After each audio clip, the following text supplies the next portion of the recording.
Hi guys, and welcome back. Here is your girl again, your one and only Miss Continental. So guys, today I'm here to share my own take on the xenophobic attack by South African against other African countries, here with special focus on Nigerians, who have caused the majority of the African immigrants in South Africa. So much has been said on the social media space, and the news is just making rounds everywhere. I personally think there is more to what we know, and so much needs to be done behind closed doors as well.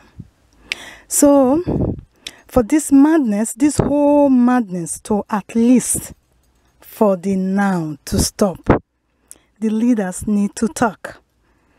Okay, and I know a lot of people has been, oh, Buhari is not talking, they're just talking. I mean, these guys, they know, you know, how to deal with their mess up. So they need to talk seriously to kind of stop, not like end it, because it's not going to end. There's no end in sight. As we all know, xenophobia is not the first time this has happened. It's been on for a while. It's the reason why, you know, everybody is talking about it now is because, you know, recent attacks has been so violent that, you know, it's no longer like something one can ignore. So that is why, you know, everybody is talking about it now. It's been off and on, even as far back as July here. I mean, there were attacks against Nigerians, and I think then our Senate President, Mr. Lawan, had to speak with the South African High Commissioner here, and they had a meeting in Abuja, and they talked about this, and he promised that, you know, everything was going to be okay. That's just July, and again, August, September, it persisted. So this is not going to be the last time. I know, you know, they are going to talk about it, and everywhere is going to be calm. It's not going to be the last time. And I said this because the precipitating factors are still there. The things that are causing this violence, they are still there. South Africans, as we all know, especially the blacks, are repressed people. So many years of appetite and colonialism. You know, they are still healing. They are still healing. So it's not something that, you know, you can just make an announcement and just make a decree and you will see it disappear. So, okay, guys, I know it took a little bit of a time for me to come into this, and I received few calls and people were saying, Miss Continental, you didn't even say anything, you've been quiet. Yes, the reason being that, you know, I see so many themes around all these whole narratives and everything that's happening, and I was just being careful to know where to delve in or how to come in. And again, we can't talk about these whole things without, going into, dissecting the word xenophobia. What is xenophobia in the first place? I've been hearing this word. This word has been around for a while, however it was coined, I don't know, but it's been around for a while, and I never ever thought about it to, like, you know, try to, deconstruct the meaning of xenophobia. Until recently, I'm like, okay, make I even see what did this word mean, xenophobia. And I did my own research, my own finding. So I saw that xenophobia is not racism. Racism got to do with physical characteristics, physical, how somebody looks, if you're white, if you are black. This one now is xenophobia. So I went into my research and I saw that is the fear and the hatred of something that you perceived to be foreign or strange. The hatred and the fear for something perceived. You see, it might not even be there, or that thing, like a kind of being paranoia. You perceive it. So a kind of distorted perception about something that you think is there, but it's really not there. Do you understand me? So it's the hatred for something. It's the fear for something. I want to say fear for the unknown because it said strange or foreign. And who are these strange people? Who are these foreign people? Our brothers and sisters that are Africans? We are all Africans. There's a reason why we are Africans. We are all blacks in the same continent. So are we seeing ourselves as foreigners? So that is just what xenophobia is. So perception, a distorted perception about something. And what is this thing? Something about some people coming to overpower you, coming to repress you. You understand? So looking at this meaning itself, you can tell where all this is coming from. Okay, let's make an analogy between this definition of xenophobia and appetite and colonialism itself. Join these two things together, you see a correlation. They say when snake don't bite person before, if you have ever been bitten with this by a snake, anytime you see a long rope, you go run, because that experience of being bitten is still there. It's not, it never goes. It's still like there. So when you see anything that looks like a rope, you say, maybe this one a snake now, it's coming to bite again. No? So you will run. So that is what I see that is happening right now. So these people have been so repressed by appetite, by colonialism in their own land. I'm sure majority of us here were not born as in the 1960s, where Nigeria got their own independence. 1960. Count 1960, the years in between 1960 to the 90s.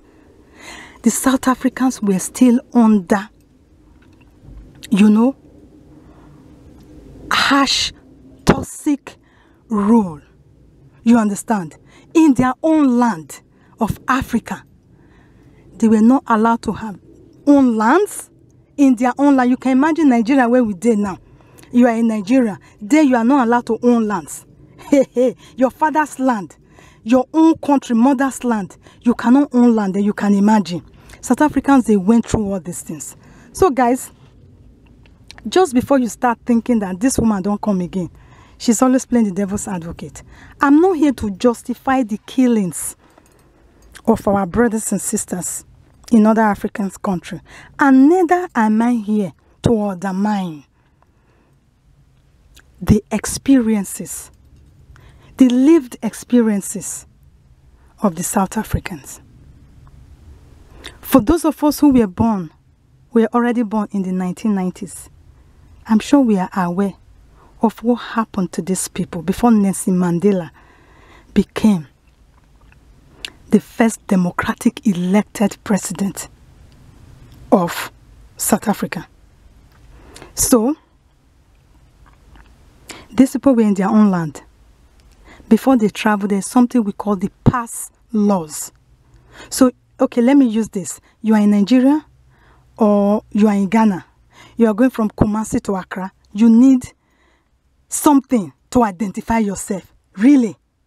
So, you are in Nigeria, you are from Edo State, you are going to Lagos State. You can imagine. They went through all these things. They saw all these things. Slaves in their own land. And even till date as we speak. Now just in theory, that they say they are free from appetite. But the economic power and dominance and control is still in the hands of the few whites. They live like they live on the crumbs of the society. They are disempowered. So they say, if you cannot beat a master, what are you going to do? You will throw your anger on the master's housemaid.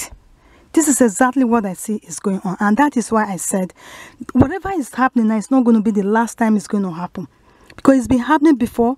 They blow hot, they blow cold. And there's something that precipitates that, make these things to start happening. And once that thing don't happen again, the thing will start again. It be like that kind of 5 minutes madness. Once it come like this, it go just take and destroy many things. Am I communicating? So before we start talking about something, let's always try to go to the root cause of it. It's one thing to say South Africans, they are callous, they are monsters, they are this, they are that. But are we really addressing the root cause of the problem? These people have been through a lot. And there is this saying that a man is the product of his environment. And the environment in South Africa has been that of hatred. That's so toxic. That of repression. The people have lived in a state of deprivation for so long. And now they are so disempowered. Apartheid and colonialism have dehumanized them like to nothing. So watch these videos, guys, and then I'll be back with the rest of my thoughts. To Johannesburg right now, every corner you go to, it's a foreign person that's working there. That foreign person where he's working, it's a job for a South African who was supposed to be working there. South Africans now, they are dependent on grant money and money from government. It's not that people, they don't want to work. The people, they want to work, but there are no jobs there because the foreigners, they are taking our jobs. So obviously we are gonna rob them. This neighborhood is controlled by gangs. Even the police don't dare enter the slum, which is built on top of a dump. Only drugs help make the residents' lives more bearable. They project their frustrations onto foreigners who they believe are better off. I have to do this thing. If I don't do it, then my family will suffer and my gang will not eat. You see how many troops and soldiers I have. My soldiers must eat. They must smoke, my soldiers. So what will my soldiers smoke if I don't have anything? We start doing it, we pray. We'll eat you alive, my friend, and we'll pray to the Lord to forgive us because He knows we don't have jobs. Okay, guys, you saw that video, right? You see that their medulla oblongata, they work anti-clockwise. These people, have they not lost it, or can you resuscitate these people? You see the healing go take donkey years.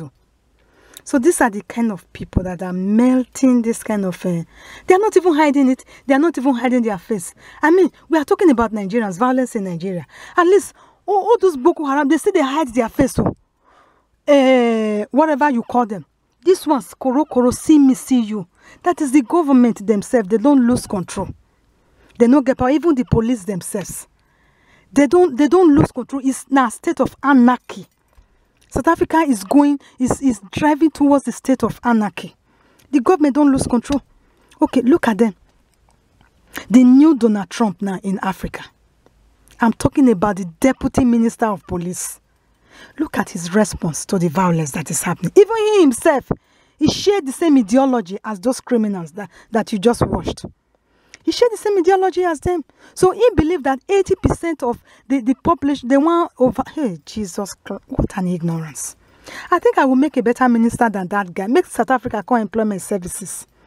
A government official, for that matter, publicly. When they listen, they hold my head. And I'm still wondering why they never still make that man resign. That is what I would like to see. Even his boss, the minister himself, came out to kind of,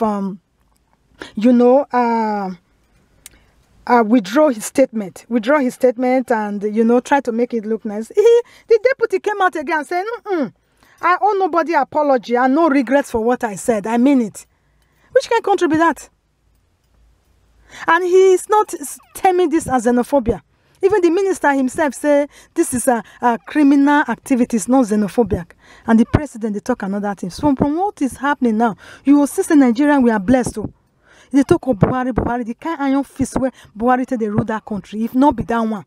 Una say Nigeria no go do past this one. Africans themselves, this country we call Africa. Hey, in short, I don't even want to start. Even Babangida himself, Ibrahim Badamasi Babangida, former head of state of Nigeria, recently during this Roga Settlement Brouhaha, he even confirmed, he said, Nigerians are very difficult people. I hear me as a tough rich. And this one, I'm not just talking about Nigerians, but the whole Africans.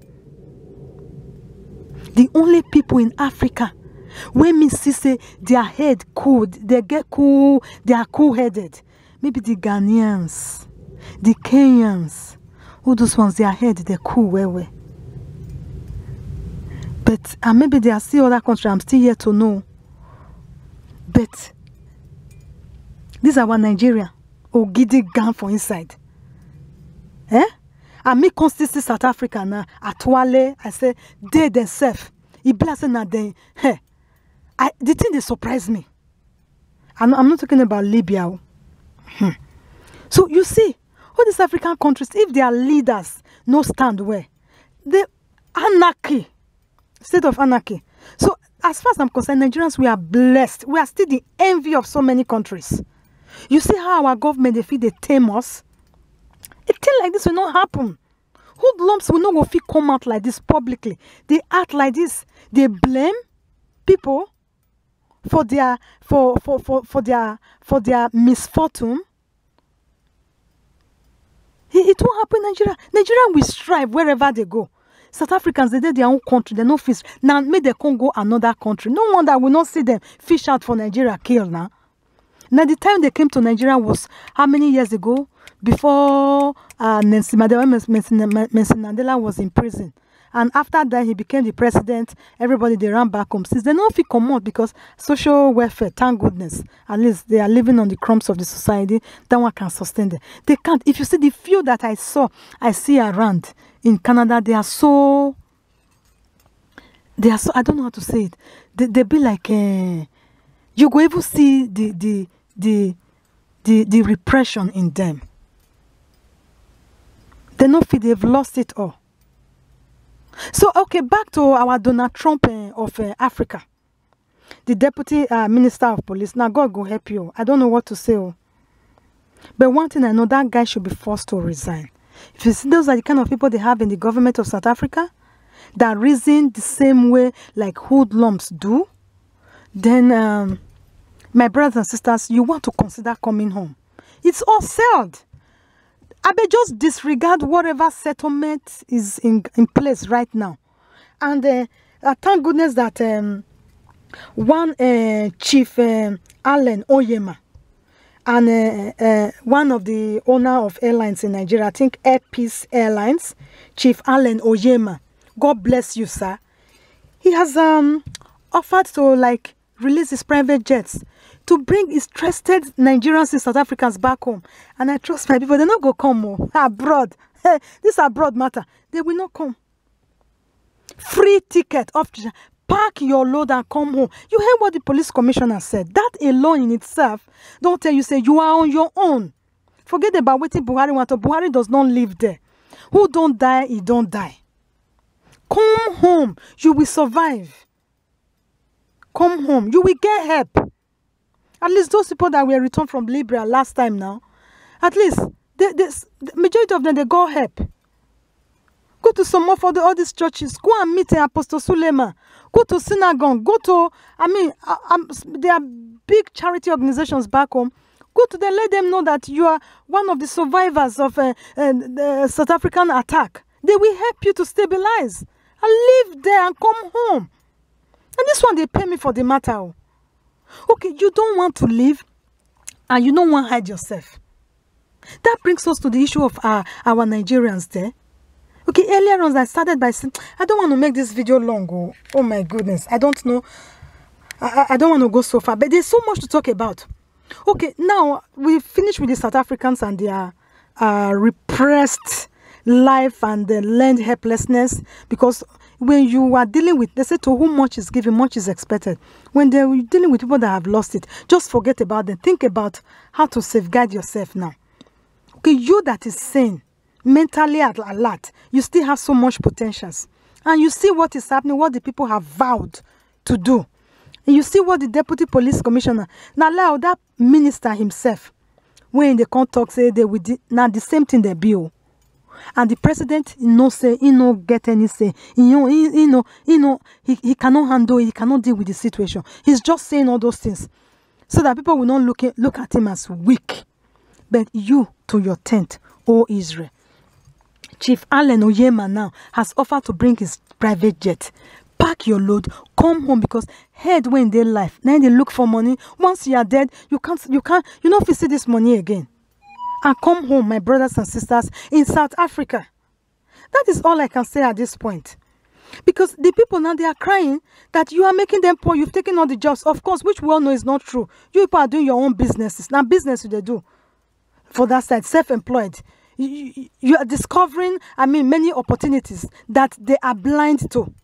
And that is their problem. That is not it. Even their women too, I understand that you people are taking over their women in South Africa. How you will go to carry people, women, their girlfriends, their wife? Even the deputy police minister, I don't know if he has been a victim too, whether you not see carry one. I know my Nigerian boys now, when they don't be big, but they don't make small money in this, they are living large with their big and fancy cars. Maybe all these cars, they are financing now. They want to show to people they have arrived. Remember now, back home that they call results. Whatever you make, you want to show you have made it. Now back home, nobody someone would they do for years. So tomorrow, everything, kasalama blow, all these things go waste. Now, waiting you take, go back home. Now be your own for inside. And so many people are wisening up now. They come to abroad, they look for some. What you need in Nigeria is capital. Once you have the capital, you are good to go. I know this guy that used to live in South Africa. I'm not going to call his name. His name starts with A. And his last name starts with O. I'm not going to call his name. He's now into politics in Edo State. For those of you who know what I'm talking about, you can type his name on the comment section. He was once in South Africa. And when he saw where things they go, the way they take the after, they were jealous of him. The way they take the after, he's so free. Even his papers, according to him, that they seized. That time they were wanting him to use his last penny to go and get his paper back. Trying to hire lawyer. Say, this money when I'll take, give lawyer. Take, I beg. He just gathered everything. He went back to Nigeria and he's living large. He's a big boy now. I wish he stayed for that South Africa. And maybe if I don't still be victim of this xenophobic attack. He's back home. Well, and I want to say one thing. I see us struggling so hard here. And I know they'll say, she when she they talk, so she know they go home. Okay. That one another day. But the efforts that we put in here, the way we struggle back, when we did Nigeria, we not go struggle like this. So. If we did Nigeria, we feel struggle like this. The kind of things we have to go through. So people, they do taxi driver, they do Uber here. How many of now agree go Nigeria, go do that Uber? They will not do it. The kind of things we do here, if with like cleaning of people's poo now, working in nursing homes and all that. How many of you will go Nigeria? Nobody will do it. The kind of things we do here to survive, nobody will do it. If we put in the same effort, and do it back home, we don't even need to the travel. After we blame government, Buhari, if to say Buhari no do waiting they do now. This state of anarchy that South Africa is heading towards now, Nigeria for doing it. But no matter what is happening in Nigeria, the government still there in control. From what I see now, from the videos I have been watching and everything is going, the deputy police say one thing, the minister himself of police said another thing, the president said they are just inconsistencies in whatever they are saying and in their views regarding what is going on. So much inconsistencies. Nigeria, all those things not they happen. Now one voice, once the commander, Buhari don't give the order, the rest now to follow. Now to follow.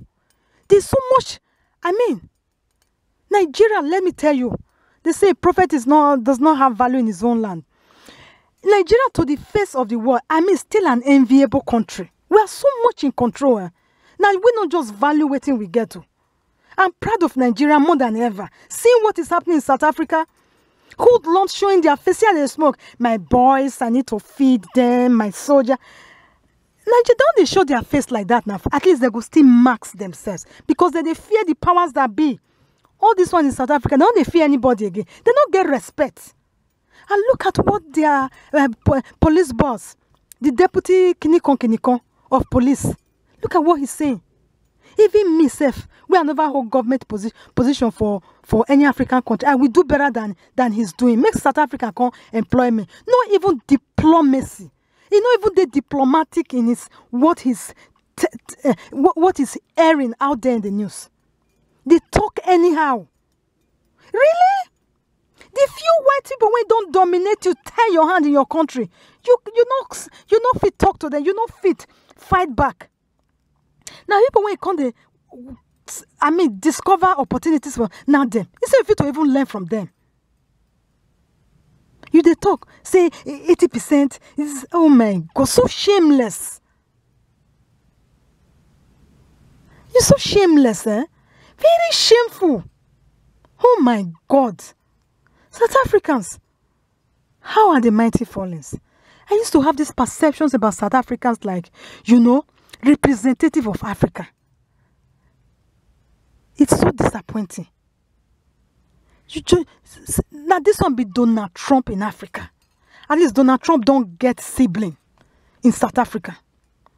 This one with Donald Trump, they fit. Guys, I don't even know what to say at this point. But the reason why I'm here is two major reasons. These South African people that you are seeing, they've lost it all. So no go think that they have something in their head. Something is not there anymore because of their history, because of their lived experience. So they are done, they are consumed. They just be human beings. They walk out, the spirit, you know, they no on medulla oblongata, they walk anti-clockwise. And you, the Nigerians that are there, now you be their prey. Other African brothers and sisters. Now you be their prey. So you need to, at least that is what I will say. Find your way back home. At least now you don't have to pay for ticket. It's free. Somebody has provided a private airline for you to come home. Come home to your country and start all over. And meet other big churches that will help you. Abi? Now some me I say, I know some people go still test me today, still talk one or two things so bad.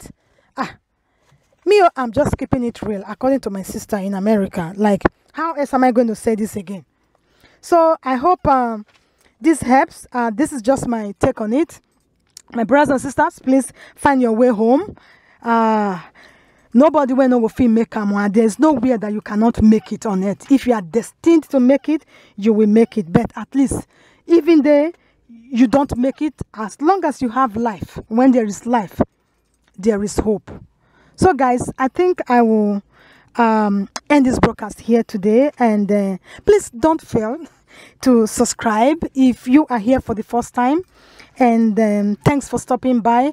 And please also turn on the post notification button by clicking on the bell icon. And that way, you will know once I upload new videos. And for those of you who have subscribed already, I want to say a big thank you. And especially my new subscribers and my brothers and sisters. I know this past week I visited my former community that I have not been for a while. And if you are listening to this video, you know exactly what I'm talking about. I'm so happy for the love and the reception that was shown. And right there, I got so much encouragement. And I want to say thank you so much for your support. I like those kind words. And God bless you all. And again, I'm just keeping it real. Thanks for watching, guys. Until I come your way again, I remain your one and only Miss Continental. Stay blessed. Bye now.